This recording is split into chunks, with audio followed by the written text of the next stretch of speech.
ពេលណាគួរនិយាយពេលណាគួរស្ងៀមស្ងាត់ការដែលត្រូវដឹងថាពេលណាគួរនិយាយនិងពេលណាគួរតែស្ងៀមស្ងាត់វាមិនមែនគ្រាន់តែជាការដឹងថានិយាយឬក៏មិននិយាយនោះទេតែវាគឺជារបៀបដែលយើងប្រើប្រាស់ពាក្យសម្ដីរបស់យើងដើម្បីបង្កើនឥទ្ធិពលវិជ្ជមាននិងបង្ហាញការគោរពចំពោះខ្លួនឯងនិងអ្នកដទៃការយល់ដឹងអំពីពេលដែលយើងត្រូវបិទមាត់និងពេលដែលយើងត្រូវបើកមាត់គឺវាទាមទារឲ្យមានការយល់ដឹងនិងការពិចារណាឲ្យបានល្អិតល្អន់បំផុតព្រោះបើយើងប្រើខុសពេលខ្លះការនិយាយរបស់យើងវានឹងប្រែក្លាយទៅជាអាវុធដែលបំផ្លាញតម្លៃរបស់យើងនិងបំផ្លាញអនាគតរបស់យើងដោយសារតែយើងនិយាយច្រើនជ្រុលនិយាយខុសពេលនិយាយខុសកលៈទេសៈហើយចំណែកឯការដែលយើងស្ងៀមស្ងាត់វាក៏ប្រែក្លាយជារូបភាពមួយដែលបង្ហាញថាយើងកំសាកគ្មានភាពក្លាហានគ្មានគំនិតក្នុងការបញ្ចេញមតិនៅពេលដែលត្រូវការគំនិតយើងជាដើមនៅក្នុងវីដេអូនេះយើងនឹងបំពេញជូននៅចំណុចសំខាន់ៗចំនួន26ដែលអាចឲ្យយើងបែងចែកបានយ៉ាងល្អថាពេលណាគួរតែនិយាយនិងពេលណាគួរតែស្ងៀមស្ងាត់ហើយបើនិយាយតើយើងគួរនិយាយបែបណាឲ្យបានលទ្ធផលល្អបំផុតឥឡូវកុំឲ្យខាតពេលវេលាយូរតើយើងទៅស្ដាប់ទាំងអស់គ្នា1កុំនិយាយដើម្បីតែបាននិយាយតែបើជ្រុលជានិយាយត្រូវនិយាយឲ្យមានន័យចំណុចនេះគឺចង់បញ្ជាក់ពីសារៈសំខាន់នៃគុណភាពជាជាងបរិមាណនៃពាក្យសម្ដីការនិយាយច្រើនដែលគ្មានខ្លឹមសារមិនត្រឹមតែមិនបានបន្ថែមតម្លៃទៅដល់ការសន្ទនាទេតែថែមទាំងអាចធ្វើឲ្យអ្នកដទៃមានអារម្មណ៍ធុញទ្រាន់និងមើលស្រាលមកកាន់យើងទៀតផងពាក្យសម្ដីដែលគ្មានគោលដៅប្រៀបបីដូចជាសំឡេងដែលរំខានគ្មានអត្ថន័យដូច្នេះមុនពេលដែលនិយាយក៏បីគិតពិចារណាជាមុនសិនថាតើអ្វីដែលយើងចង់និយាយនោះវាមានប្រយោជន៍ដល់អ្នកស្ដាប់ឬទេតើវាជួយដោះស្រាយបញ្ហាបង្កើនការយល់ដឹងឬផ្ដល់ជាកម្លាំងចិត្តដែរឬទេពាក្យសម្ដីដែលមានអត្ថន័យសូម្បីតែមួយឃ្លាក៏អាចមានឥទ្ធិពលខ្លាំងជាងការនិយាយរាប់ម៉ឺនម៉ាត់ដែលគ្មានតម្លៃដែរ2កុំនិយាយដើម្បីឲ្យអ្នកដទៃយល់ថាយើងឆ្លាតចូលនិយាយដើម្បីឲ្យពួកគេយល់ច្បាស់ពីអ្វីដែលយើងចង់បង្ហាញគោលបំណងចម្បងនៃការប្រស្រ័យទាក់ទង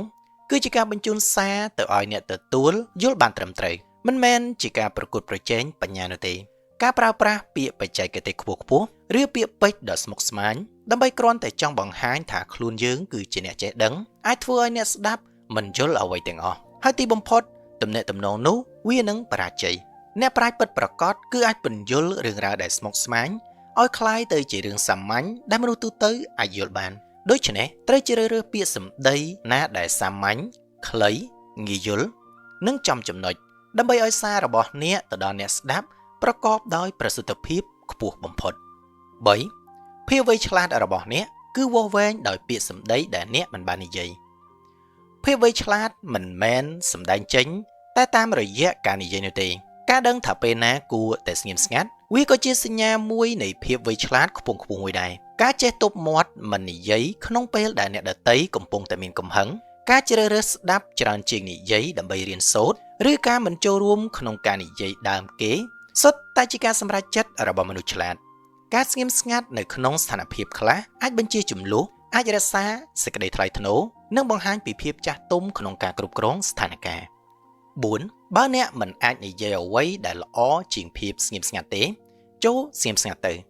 នេះគឺជាគោលការណ៍ដ៏សំខាន់មួយក្នុងការរក្សាទំនាក់ទំនងដ៏ល្អបំផុតមួយពាក្យសម្ដីអាចជាអាវុធមុខពីរ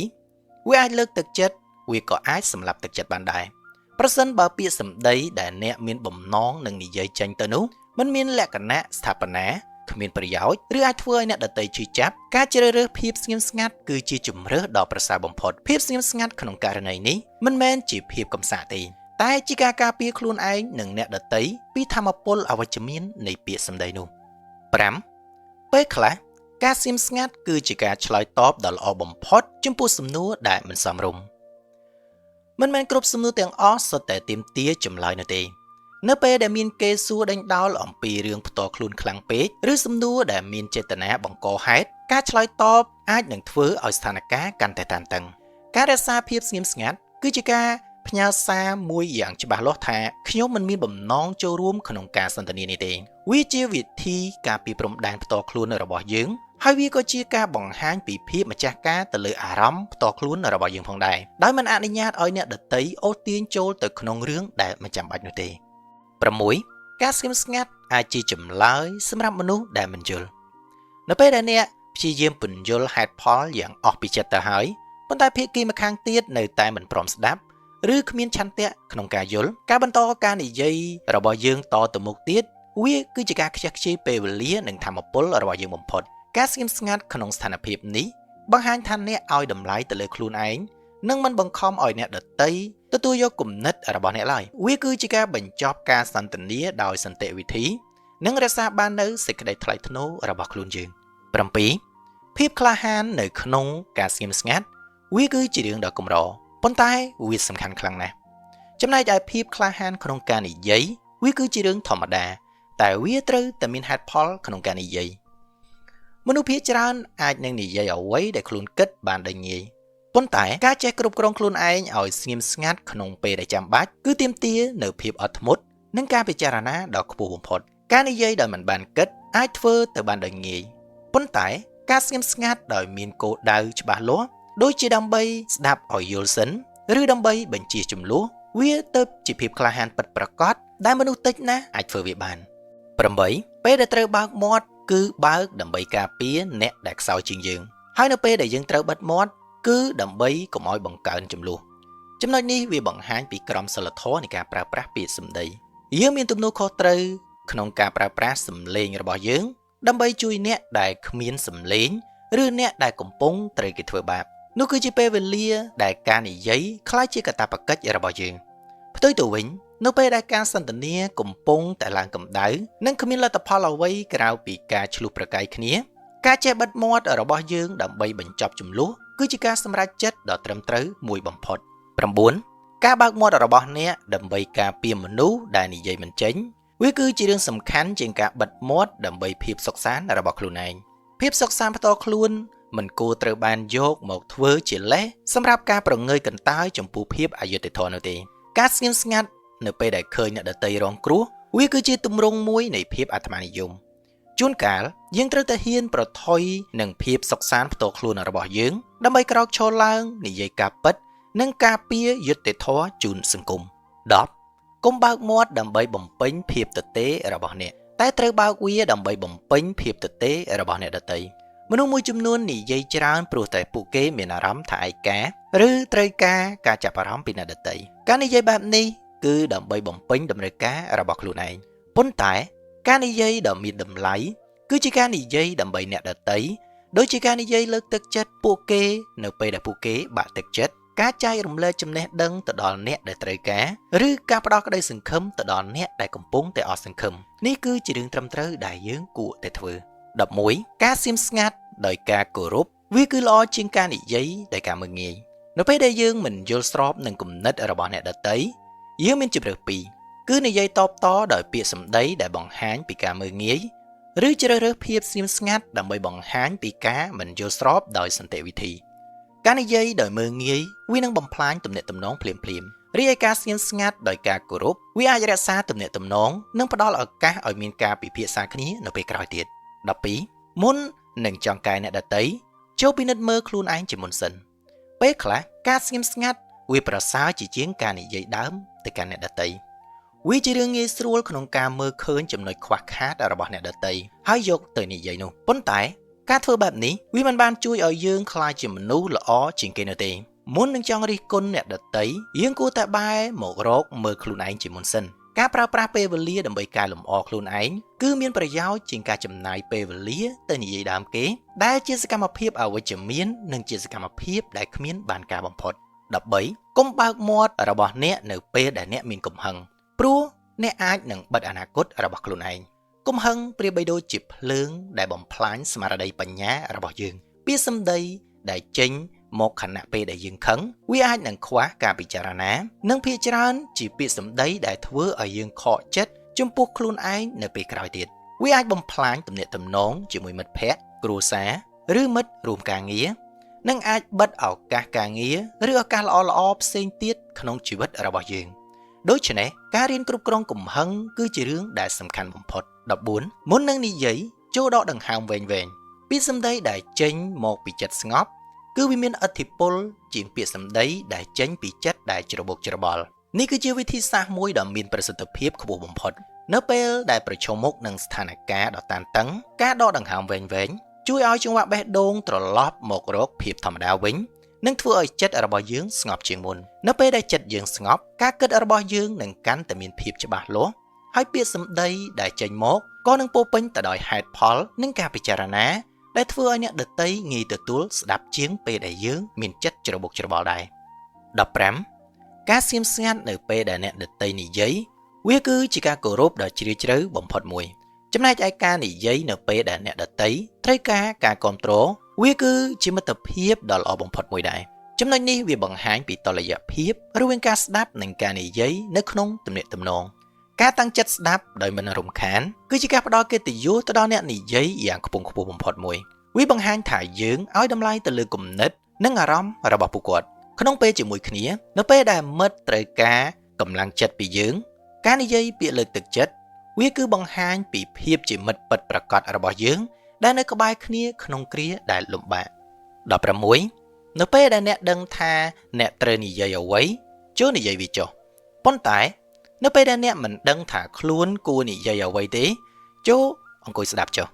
នេះគឺជាគោលការណ៍ណែនាំដ៏សាមញ្ញប៉ុន្តែមានប្រសិទ្ធភាពខ្ពស់បំផុតប្រសិនបើអ្នកមានព័ត៌មានច្បាស់លាស់និងមានគោលបំណងក្នុងការស្ថាបនាចូលនិយាយចេញមកប៉ុន្តែប្រសិនបើអ្នកមិនច្បាស់ឬមិនយល់ពីស្ថានភាពច្បាស់លាស់ទេការស្ដាប់គឺជាជម្រើសដ៏ឆ្លៀសវៃបំផុតមួយតាមរយៈការស្ដាប់អ្នកនឹងទទួលបានព័ត៌មានបន្ថែមហើយនឹងយល់ពីទស្សនៈរបស់អ្នកដទៃដែលអាចជួយឲ្យអ្នកធ្វើការសម្រេចចិត្តបានត្រឹមត្រូវជាងមុន17អ្នកមិនអាចរៀនអ្វីបានទេនៅពេលដែលមាត់របស់អ្នកនៅតែបើកនោះការរៀនសូត្រគឺជាដំណើរការនៃការទទួលយកវាមិនមែនជាការបញ្ចេញតាមរយៈពាក្យសម្ដីរបស់យើងនោះទេនៅពេលដែលយើងកំពុងតែនិយាយយើងកំពុងតែបញ្ចេញនៅអ្វីដែលយើងដឹងរួចទៅហើយប៉ុន្តែនៅពេលដែលយើងស្ងៀមស្ងាត់ហើយតាំងចិត្តស្ដាប់យើងកំពុងតែបើកឱកាសឲ្យខ្លួនឯងទទួលបានចំណេះដឹងថ្មីៗគំនិតថ្មីៗនិងបទពិសោធន៍ពីអ្នកដទៃដូច្នេះការចេះស្ដាប់គឺជាគន្លឹះដ៏សំខាន់បំផុតនៃការរៀនសូត្រពេញមួយជីវិតរបស់យើង18ពាក្យសម្ដីដែលមិនបានគិតវាគឺជាកំបិតមុតស្រួចដែលធ្វើឲ្យរបួសផ្លូវចិត្តចំណែកឯភាពស្ងៀមស្ងាត់ដែលបានគិតទុកជាមុនវាគឺជាខែលដែលការពារសុវត្ថិភាពផ្លូវចិត្តរបួសផ្លូវកាយអាចព្យាបាលឲ្យជាវិញបានប៉ុន្តែរបួសផ្លូវចិត្តដែលកើតចេញពីពាក្យសម្ដីអាចបន្សល់ទុកនៅស្លាកស្នាមជារៀងរហូតពាក្យសម្ដីដែលនិយាយចេញដោយមិនបានគិតអាចធ្វើឲ្យប៉ះពាល់ទៅដល់អារម្មណ៍របស់អ្នកដទៃបានយ៉ាងងាយផ្ទុយទៅវិញការជ្រើសរើសភាពស្ងៀមស្ងាត់បន្ទាប់ពីបានគិតពិចារណារួចហើយវាអាចជាការការពារដ៏ល្អបំផុតមួយដែលមិនឲ្យបញ្ហាកើតមានឡើងនិងការពារទាំងអារម្មណ៍ខ្លួនឯងនិងអារម្មណ៍របស់អ្នកដទៃថែមទៀតផង19ពាក្យសម្ដីអាចបង្កើនជម្លោះតែភាពស្ងៀមស្ងាត់អាចបន្សាបវាបាននៅពេលដែលមានការខ្វែងគំនិតឬជម្លោះកាលណាភាគីទាំងពីរនៅតែបន្តប្រើពាក្យសម្ដីតបតដោយមិនឈប់ឈរជម្លោះនោះនឹងរឹតតែរីកធំឡើងវាប្រៀបបីដូចជាការចាក់សាំងទៅលើភ្លើងអញ្ចឹងផ្ទុយទៅវិញការដែលជ្រើសរើសភាពស្ងៀមស្ងាត់ដោយគោលដៅពីភាគីណាមួយវាគឺជាយុទ្ធសាស្ត្រដ៏មានប្រសិទ្ធភាពក្នុងការទម្លាក់កម្ដៅនៃជម្លោះនោះភាពស្ងៀមស្ងាត់ផ្ដល់ពេលវេលាឲ្យភាគីម្ខាងទៀតស្ងប់អារម្មណ៍និងគិតឡើងវិញដែលនាំឲ្យការដោះស្រាយបញ្ហាអាចប្រព្រឹត្តទៅបានដោយសន្តិវិធី20អំណាចនៃពាក្យសម្ដីគឺស្ថិតនៅក្នុងការបោះបង់ពាក្យសម្ដីដែលនាំទុក្ខឥទ្ធិពលនិងអំណាចពិតប្រាកដនៃសម្លេងរបស់យើងមិនមែនស្ថិតនៅក្នុងចំនួនពាក្យដែលយើងនិយាយនោះទេប៉ុន្តែវាស្ថិតនៅក្នុងការចេះបោះបង់ឬមិននិយាយនៅពាក្យសម្ដីណាដែលបង្កគ្រោះថ្នាក់ឬជាពាក្យញុះញង់ឬជាពាក្យនាំទុក្ខជាដើមការគ្រប់គ្រងមាត់មិនឲ្យនិយាយពាក្យអវិជ្ជមានគឺជាការការពារកិត្តិយសរបស់ខ្លួនឯងនិងថែរក្សាសេចក្តីសុខរបស់អ្នកដទៃការមិននិយាយនៅរឿងមិនល្អមួយគឺស្មើនឹងការបង្កើតនៅរឿងល្អមួយដាច់ដោយឡែកពីគ្នា21មនុស្សដែលនិយាយរឿងរ៉ាវរបស់ខ្លួនឯងច្រើនជាងគេគឺអាចជាអ្នកដែលមិនទាន់យល់ពីខ្លួនឯងច្បាស់នោះឡើយការនិយាយអំពីខ្លួនឯងច្រើនពេកជារឿយៗវាជាសញ្ញាដែលបង្ហាញថាបុគ្គលនោះកំពុងតែស្វែងរកការទទួលស្គាល់ពីពិភពខាងក្រៅអ្នកទាំងនោះអាចនឹងមានអារម្មណ៍មិនពេញចិត្តចំពោះខ្លួនឯងពីខាងក្នុងហើយត្រូវការឲ្យអ្នកដទៃបញ្ជាក់ពីតម្លៃរបស់ខ្លួនឯងមនុស្សដែលយល់ពីខ្លួនឯងច្បាស់មិនចាំបាច់ត្រូវប្រកាសប្រាប់គេឯងនោះទេព្រោះពួកគេមានតម្លៃពីខាងក្នុងខ្លួនរួចបាត់ទៅហើយ22ការដែលនិយាយច្រើនអំពីខ្លួនឯងវាគឺបង្ហាញពីភាពខ្វះទំនុកចិត្តលើខ្លួនឯងចំណែកឯការស្ងៀមស្ងាត់ប្រកបដោយទំនុកចិត្តគឺមិនចាំបាច់បញ្ជាក់អ្វីនោះទេ នេះគឺជាការពង្រីកពីចំណុចមុនទំនុកចិត្តពិតប្រាកដគឺកើតចេញពីខាងក្នុងខ្លួនដែលបង្ហាញចេញតាមរយៈសកម្មភាពមិនមែនជាពាក្យសម្ដីនោះទេអ្នកដែលមានទំនុកចិត្តពិតប្រាកដគឺមានភាពស្ងប់ស្ងាត់ពួកគេមិនចាំបាច់ត្រូវអួតអាងអំពីសមិទ្ធផលរបស់ខ្លួនព្រោះការងាររបស់ពួកគេបាននិយាយរួចទៅហើយ